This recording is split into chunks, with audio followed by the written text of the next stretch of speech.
Hey guys, Green Guitar Guy here with a quick tutorial on how to build a very simple and fully automatic sugarcane farm.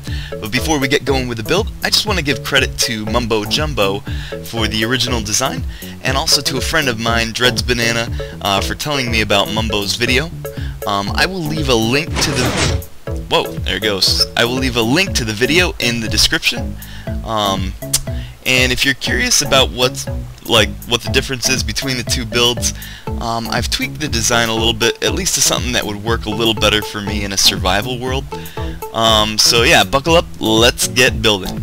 Alright, so I've gotten a little jump on building the base for the farm here.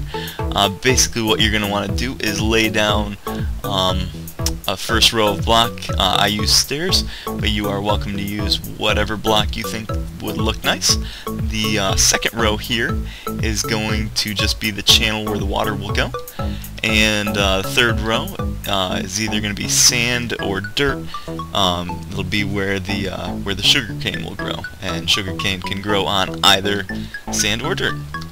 And then you're going to grab your blocks again, surround this in whatever you think looks nice, and up to your interpretation. But it will look something like this. Now, one of the differences between the two builds, my interpretation of this, it's a little bit of a longer farm, so it's going to actually be 14 blocks from this sand block down to this sand block. And the other difference is in Mumbo's build, he used a lot of hoppers that actually sat under the water here, so right where the grass is, just a lot of hoppers all the way down through. You're welcome to use that. It seems like a lot of times when I'm in survival, I've used up my iron on a lot of other things, so I don't have a whole ton of hoppers sitting around. So I'm actually just going to use one hopper in this design, and really just use water to actually carry all the sugar cane down to one central hopper. So basically what it'll do is delete one of the center blocks here, take out one of the center blocks, and then dig down here, throw a chest in right here, and then attach the hopper to that, and then put in 2 water source blocks. So then the sugar cane will, fall down and be carried right into the hopper there. And let me grab a sign. You can throw a sign on the side here if you'd like to to keep the water from flowing onto your chest. And yeah, so you should end up with something like this, and then we can move on to the next stage of the build. Alright, so now you want to add another 2 blocks. So this should make it a total of 3 high off the sand. 1, 2, 3. And then we're going to make a little roof over top of it 2 wide. So just extend that down through like this. We're going to bring it right down to here.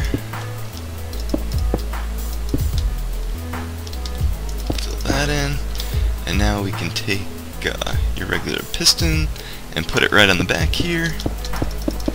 Fill that in. The pistons are going to function as a bud switch, so whenever a block update happens, whenever the sugar cane grows up, these will pop out and knock it right here into the water, carry it down to the chest. So you can fill in the rest of the sugar cane,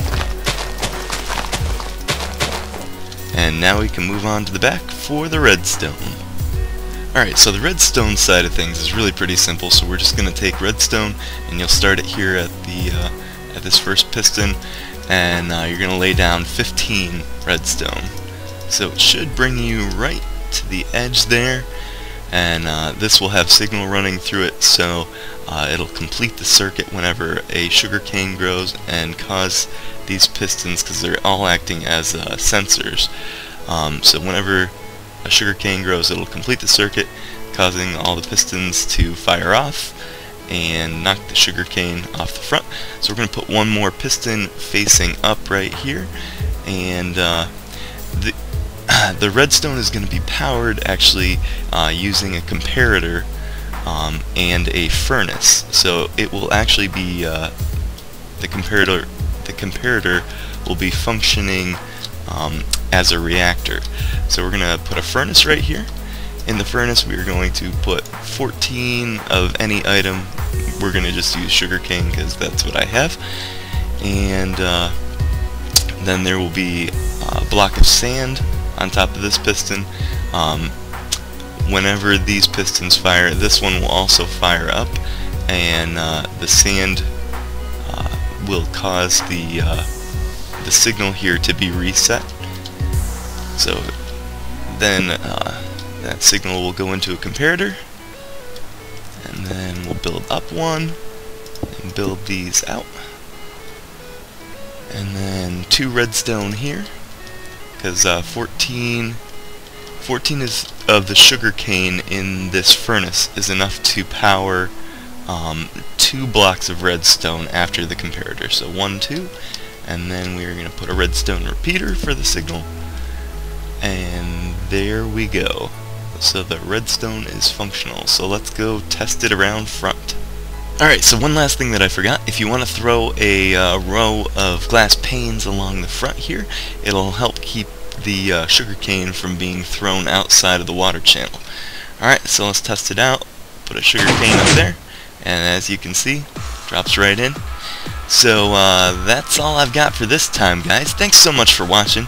If this video helped you out at all, if you could give the video a thumbs up and subscribe to the channel, that would be fantastic.